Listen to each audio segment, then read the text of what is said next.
दिवाकर नमस्तुभ्यं प्रभाकर नमोऽस्तु ते। सप्ताश्वरथमारूढं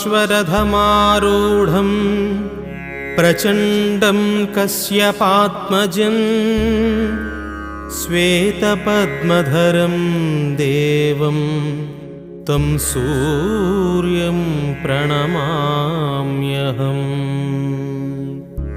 लोहितं रथमारूढं सर्वलोकपितामहं महापापहरं देवं तं सूर्यं प्रणमाम्यहम्। त्रैगुण्यं च महासूरं ब्रह्मविष्णुमहेश्वरं महापापहरं देवं